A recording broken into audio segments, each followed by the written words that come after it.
Bom dia a todos que estão aqui no templo presencial, enfrentando aí o frio, o vento gelado. Eu sinto muito frio. Mas graças a Deus estamos aqui. Da mesma forma, eu cumprimento os que estão nos assistindo pelo sistema telepresencial, que é a tecnologia a nosso favor. Nós temos irmãos aí espalhados pelo mundo, né, que tem essa possibilidade de estar sempre em contato com a palavra do Senhor. Então, seja aqui presencialmente, seja virtualmente, que a paz do Senhor Jesus permaneça com todos nós. Amém. E hoje eu convido a todos nós, a igreja, aqueles que nos visitam, a meditar naquilo que para mim é o principal, o que traduz a essência daquilo que nós buscamos aqui, a essência de Deus, a essência do cristianismo. Em Mateus capítulo 22, versículos 34 a 40, um grande mestre da lei tentou colocar o Senhor Jesus à prova. O Senhor Jesus ensinava, o Senhor Jesus mostrava para aqueles que estavam a seus pés ali, aprendendo a palavra, mas sempre havia ali um grande estudioso, sempre havia alguém, um mestre da lei, que muitas vezes fazia perguntas para colocar o Senhor à prova. Às vezes tinha realmente necessidade de aprender algo, e às vezes apenas queria deixar o Senhor Jesus numa situação, digamos assim, complicada. Mas claro que impossível para um homem deixar aquele que é divino em uma situação difícil. E cada vez que havia uma pergunta dessa, nós temos o registro para o nosso ensino e edificação. E foi o caso aqui. A palavra nos diz assim, Mateus capítulo 22, versos 35 e seguintes. Um deles, mestre da lei, o pôs à prova com esta pergunta: Senhor, qual é o maior mandamento da lei? Qual é o maior mandamento da lei? Os judeus, eles seguiam rigorosamente, ou buscavam seguir rigorosamente um conjunto de leis. Eles começaram com os 10 mandamentos, que traduzia a essência de tudo, e dali foram sendo passados para aquele povo várias normas, várias regras. Foram catalogadas mais de 600 normas, regras, formas de conduta para aquele povo conseguir ali se tornar uma civilização com ordem. Mas as pessoas começavam a questionar umas às outras qual é o mandamento mais importante. E aqueles grandes mestres da lei, judeus, fariseus, eles não chegavam a consenso. Qual seria o grande mandamento? E o Senhor Jesus, de uma forma muito simples, respondeu, versículo 37, ame o Senhor, o seu Deus, de todo o seu coração, de toda a sua alma e de todo o seu entendimento. Este é o primeiro e o maior mandamento. Amar a Deus de todo o seu coração, de toda a sua alma e de todo o seu entendimento. E o segundo é semelhante a este: ame o seu próximo como a si mesmo. Destes 2 mandamentos dependem toda a lei e os profetas. Olha a profundidade desse ensinamento. Por muitos anos, aquele povo aprendeu inúmeras normas, regras, como deveriam se portar, como fazer para agradar a Deus, e ficavam batendo cabeça um com o outro. E o Senhor Jesus vem e resume uma história judaica em 2 linhas. Você quer saber como se adequar ao principal mandamento? É o amor. O primeiro deles, amar a Deus acima de todas as coisas. E o segundo, amar ao próximo como a si mesmo. E se nós formos voltar aos 10 mandamentos, que foi o primeiro contato de normas, assim, por dizer, com o povo, nós vemos lá em Êxodo 20 que foi passado para aquele povo: olha, não terás outros deuses diante de mim, não fará para ti ídolo, nenhuma imagem do que está no céu, na terra, nem debaixo da terra, não se prostrará diante deles, nem lhe prestará culto. O que é isso? A ausência de amor para com Deus. Se você pega uma imagem, copia algo aqui da terra ou do céu, se ajoelha, começa a adorar uma imagem, isso não mostra que você não está amando a Deus, o Deus verdadeiro? Por isso que quando Jesus fala, primeiro mandamento, amar a Deus acima de todas as coisas, amar a Deus com todo o seu coração, primeira coisa que você descarta é adorar outras coisas, tirar outras coisas da sua vida. Naquela época havia uma idolatria muito forte, culto a imagens. Os povos seguiam muitas imagens. Mas se você adora o Deus verdadeiro, as imagens que não são nada, saem da sua vida. E às vezes você adora ainda outras coisas. Às vezes é o dinheiro, às vezes é você próprio, se coloca em primeiro lugar. Essa adoração deve ser dirigida a Deus. Deus em primeiro lugar. É meu filho? É minha mulher? É o trabalho? Não, Deus em primeiro lugar. Deus sempre em primeiro lugar. E quando ele continua os mandamentos lá atrás, os 10 mandamentos, ele fala: não tomarás em vão o nome do Senhor teu Deus. Claro, isso também significa que a pessoa que banaliza o nome de Deus não ama a Deus. Olha como o Senhor Jesus, em uma única frase, repercute vários dos mandamentos. Depois, ele diz: honra teu pai e tua mãe. Honra teu pai e tua mãe. Não matarás, não adulterarás, não furtarás, não darás falso testemunho, não cobiçarás a casa do teu próximo, a mulher do teu próximo, os servos do teu próximo, nem coisa alguma que pertence ao seu próximo. Tudo isso são atitudes de falta de amor.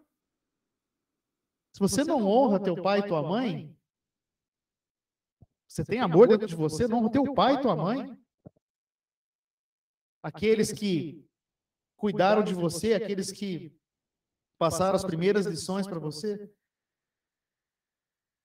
Honrar pai e mãe nada mais é do que você amar o próximo, o mais próximo de você.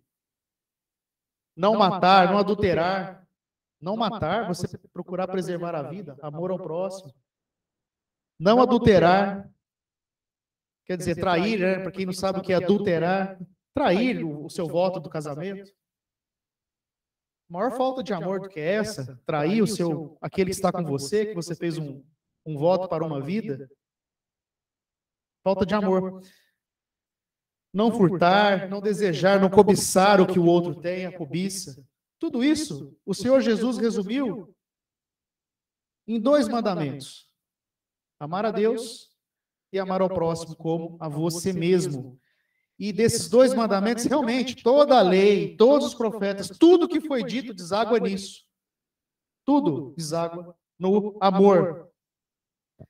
E em João, primeira carta de João, capítulo 3, versículo 11, diz assim: esta é a mensagem que vem desde o princípio, que nos amemos uns aos outros. Paulo, escrevendo aos Colossenses, também exorta a igreja: acima de tudo, porém, revistam-se do amor, que é o elo perfeito. Amor. Por quê?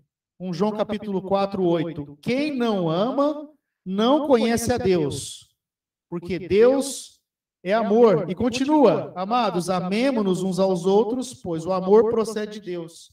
Aquele que ama é nascido de Deus e conhece a Deus.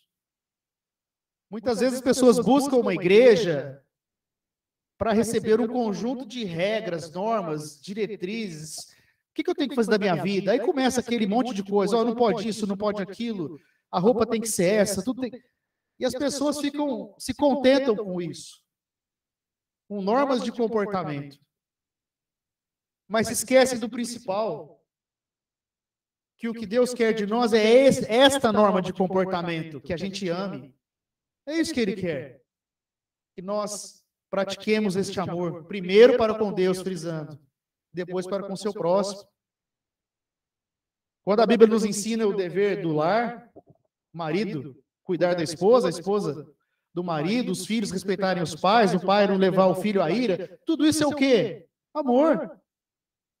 É amor. Só que ele tem que explicar para a gente, porque a gente é muito... Como é que eu posso dizer? Muito fraco. Às vezes a gente não consegue entender essas coisas. Que para aqueles que são evoluídos espiritualmente, como o mais evoluído de todos, o próprio Senhor Jesus aqui, o verbo que se fez carne, é algo natural, é o amor. Mas a gente tem que ensinar ali o beabá, voltar para o básico. Por que eu digo isso? Nós vemos uma lição que o próprio Senhor Jesus disse, está escrito em Mateus capítulo 6, capítulo 5, versículo 43. O Senhor Jesus diz assim, olha, vocês ouviram o que foi dito, amará o teu próximo e odiará o teu inimigo. Eu, porém, vos digo, amai os vossos inimigos e orai pelos que vos perseguem, para que vos tornei filhos do vosso Pai Celeste, porque Ele faz nascer o seu sol sobre maus e bons, e vir chuvas sobre justos e injustos. Porque se vocês amam só quem vos ama, que recompensa vocês têm?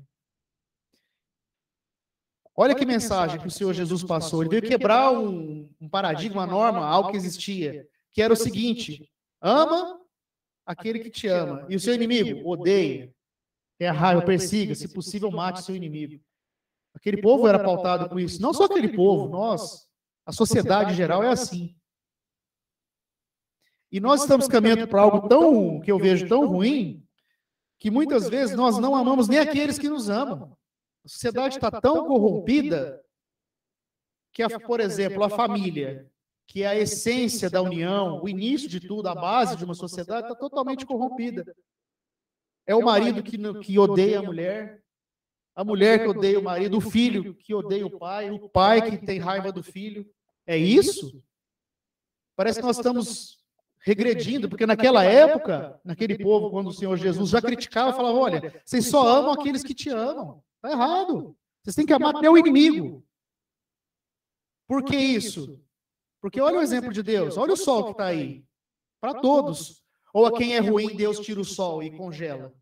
Não, o sol está aí para todos, a chuva. Justos e injustos. Todos estão aí. Todos estão aí, recebendo as maravilhas de Deus. Deus proporciona as maravilhas dele para todos nós. Cabe cada um, por sua livre vontade, aceitar ou não seguir os mandamentos do Senhor. E nós, talvez precisamos dar um passo para trás e começar a amar aqueles que estão próximos de nós, de verdade. Amar o filho, amar os pais, amar o marido, amar a mulher, amar o colega do trabalho, os próximos, um exercício. E quem sabe, depois de comer muito arroz com feijão, a gente consiga amar o inimigo. Olha como muitas vezes estamos atrasados espiritualmente. Aí vem numa igreja e fala, você não pode colocar, não sei, calça jeans, eu não sei como é que é. Enfim, começa com regra, não pode cortar o seu cabelo. Gente, e o amor? Nós estamos lembrando disso no nosso dia a dia? E Paulo vem em 1 Coríntios capítulo 13 descrever um pouco o que é o amor. É tão abstrato que muitas vezes você precisa mostrar o que é o amor na prática, para você entender o que ele é na essência. Não sei se me fiz entender bem. A gente não consegue nem enxergar direito o que é o amor se você não vê na prática uma ação de amor. E Paulo escrevendo aos Coríntios, uma igreja que estava se pegando ali, um irmão com raiva do outro, um irmão fazendo... Gente, calma, passo atrás. Amor. Tudo se resume ao amor. Em 1 Coríntios capítulo 13, uma passagem muito conhecida, ele fala isso. Ainda que eu saiba a língua dos homens, dos anjos, se não tiver amor, esse som que sai de mim não significa nada. Ainda que eu tenha dom de profecia, que saiba mistérios, tenha todo conhecimento, tenha uma fé capaz de transportar montanhas, se não tiver amor, eu não sou nada. Ainda que eu dê tudo que eu possuo para os pobres, entregue o meu corpo para ser queimado em sacrifício. Se não tiver amor, nada disso valerá. Nada tem valor. A pessoa vem fazer oferta aqui sem amor. Vale? Não vale. A pessoa presta um sacrifício. Tem gente que fica em jejum, tem gente que ajoelha no milho, tem gente que ajoelha não sei aonde. Mas a vida vazia de amor. A pessoa não enxerga que Deus não pediu nada daquilo para ela, então ela está fazendo algo sem amor. Fica 40 dias sem comer carne. Isso não tem valor. É o que está falando aqui, não tem valor. Por quê? Porque o amor que é a obediência a Deus, entender o que Deus quer, não está presente naquele ato. O amor verdadeiro vira um ritual. Você levantar do banco e colocar sua oferta aqui, for um ritual.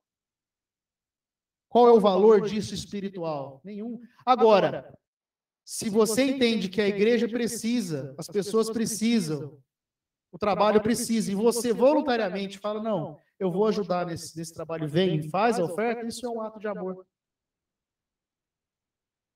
Paulo, então, ele coloca todas as coisas que as pessoas mais procuravam, que era conhecimento, dons de línguas, dom de profetizar, a pessoa vai e fala, e faz milagre, faz isso, e faz aquilo. Mas você não vê falar uma palavra de amor? E Paulo vem, o apóstolo Paulo explicando para a igreja, quando ele fala, gente, se não tiver amor, nada disso vale. Se você tem fé ao ponto de transportar uma montanha, se você não tem amor, isso não vale nada. Então, buscar em primeiro lugar o quê? O amor. A pessoa está buscando tanta coisa e esquece do básico que é o amor. E como que é o amor? Em Coríntios 13, versículo 4, quer dizer, mostrando concretamente o que é para a gente tentar entender a essência do amor. O amor é paciente. Você é paciente? O amor é bondoso. Não tem inveja. Não se vangloria, não se orgulha. Não maltrata as pessoas. Não procura os seus próprios interesses. Não se ira facilmente. Não guarda rancor. Olha isso. Você tem um rancor dentro de você e guarda alguma mágoa de alguém, se liberte disso. Isso é o oposto do amor. Busque a libertação disso daí. Tire isso do seu coração, só vai fazer mal para você. O amor não se alegra com a injustiça, mas se alegra com a verdade. Se alegra com a verdade. O amor é verdadeiro. E você é verdadeiro? Ou você é 2 mentiras para uma verdade, 5 mentiras para uma verdade? A hora que aperta, a mentira. Nós estamos quem? Somos amigos da verdade ou amigo do engano? Isso é muito sério porque é o nosso dia a dia, né? É o nosso dia a dia. Vira aqui todo mundo sentadinho, todo mundo bonito, perfumado, tal. Maravilhoso. E no dia a dia? Como que é a nossa vida com aquele que está próximo de nós? É pautada nesses atos de amor? Ou não? Versículo 7. O versículo 6 fala dos atos que você faz de amor. O versículo 7, como que você age de uma forma passiva e mais com amor. Tudo sofre. Tudo crê. Tudo suporta. Na adversidade, você sofre com amor, sabendo que muitos de nós, muitos dos cristãos já sofreram até por serem fiéis a Deus. Você mantém a sua fé, a sua crença em Deus acima de qualquer coisa? Ou na primeira dificuldade você já começa a balançar? Tudo espera e tudo suporta. Você suporta o que está próximo, aquele que está próximo de você? E como nós lemos a mensagem que o Senhor Jesus passou, lá em Mateus, está escrito em Mateus, se a pessoa é super agradável, super legal, que delícia estar ali, né? Mas muitas vezes nós temos nossos momentos de chatice, nossos momentos de rancor e tudo mais. E você que está do outro lado, que convive com aquela pessoa, qual é a sua ação? É dobrar a aposta, é ficar mais chato ainda, é ir para cima, é brigar, é fomentar? Ou você tem uma atitude de amor e tentar diminuir a fervura daquilo ali, para manter um relacionamento estável? Por exemplo, no casamento, numa convivência entre pai e filho. Pai e filho, às vezes o filho começa, vai mais alto, e o pai fala mais alto, e o filho fala mais alto. Daqui a pouco, estão indo para a briga. Quantos pais aí se voltam contra os filhos contra os pais? E a mensagem de Cristo é essa? Não, é o oposto, é o filho respeitar o pai amar o filho, o marido amar a mulher amar o marido. Eu estou falando da família porque é o início de tudo, mas isso se aplica ao trabalho, se aplica ao dia a dia, se aplica ao supermercado, está na fila, a pessoa te encosta, tem gente que já encostou, já quer jogar a pessoa no chão. Então nós temos que mudar o nosso foco para o foco de um cristianismo real, que é um cristianismo firmado no amor. E olha que interessante, o amor nunca acaba, Coríntios 13:8, mas profecias vão desaparecer, o dom de línguas vai sumir, o conhecimento vai passar, mas e o amor? Não. Permanecem. Hoje nós temos a fé, a esperança e o amor. E o maior deles? Olha que pergunta, hein? Qual é o maior, a fé, a esperança ou o amor? E o apóstolo responde, o maior de todos é o amor. É o amor. E ele é tão esquecido, né? Ele é tão esquecido. Está preparado, pensando numa mensagem, fala, quanto tempo nós não falamos de amor? Há quanto tempo? E há quanto tempo nós não colocamos esse amor enraizado nas nossas vidas? E esse amor se manifesta, vou insistir nisso, nas dificuldades. É ali que ele se manifesta. No momento da adversidade. É ali que você tem que firmar um amor. Para você manter a sua casa, para você manter a sua família, para você manter o seu relacionamento, manter o seu emprego, manter firmado no Senhor, no amor. E vou encerrar agora com uma passagem que para mim arrisco dizer, a mais sublime da Bíblia. João capítulo 4, versículos 9 e 10. Foi assim que Deus manifestou o seu amor entre nós. Falamos tanto de amor, mas e Deus? Como Deus manifestou o amor? Enviou o seu Filho unigênito, seu único Filho ao mundo, para que pudéssemos viver por meio dele. Olha o amor de Deus. Ele vem e entrega o seu Filho amado para morrer por nós.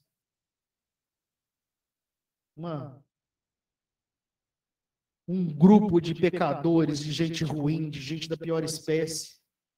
Entregar o filho amado. Eu não entregaria meu filho de jeito nenhum. Para morrer, nem por um amigo. Mas por nada. Para o inimigo? Para gente que não vale nada? Você entregaria? Quem é que entregaria? Sua filha? Isso realmente demonstra o amor. O amor verdadeiro.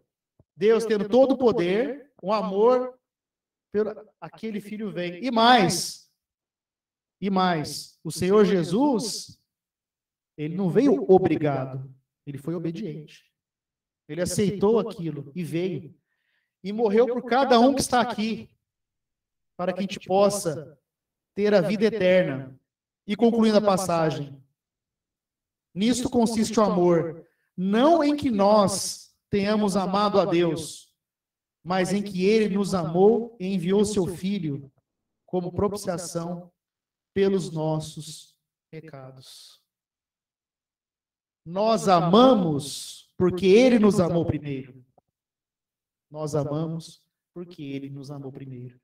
Vamos encerrar essa mensagem com esse pensamento, com esse grande pensamento. O maior exemplo de amor foi dado por Deus, enviando seu Filho para pagar toda a nossa dívida, com juro e correção monetária.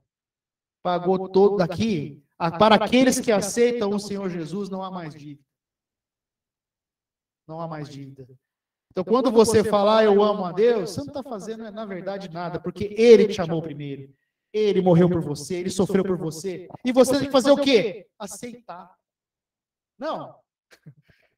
É isso, eu tenho que aceitar a Deus, o sacrifício por mim, e viver conforme o Senhor Jesus nos ensina, que é em amor. Gente, que coisa, hein? Terrível, hein? Eu tenho que aceitar e seguir os mandamentos, que na essência é amar o próximo. É isso que eu tenho que fazer? Ah, não, mas eu não quero. Não quero me batizar, não quero aceitar, não. Você tem o livre-arbítrio. O Senhor Jesus já pagou o preço por você. Você agora, já faço aqui o convite. Se você ainda não aceitou o Senhor Jesus, não aceitou que Ele pague essa dívida por você, o momento é agora. O melhor momento é agora. Então você vem à frente, está aqui o convite, para que você publicamente diga: eu aceito o Senhor Jesus, eu acredito que Ele é o Filho de Deus, passe pelas águas do batismo e venha participar desse amor até a vida eterna. Amém. É um convite, tá, gente? Então, se alguém ainda não foi batizado e quiser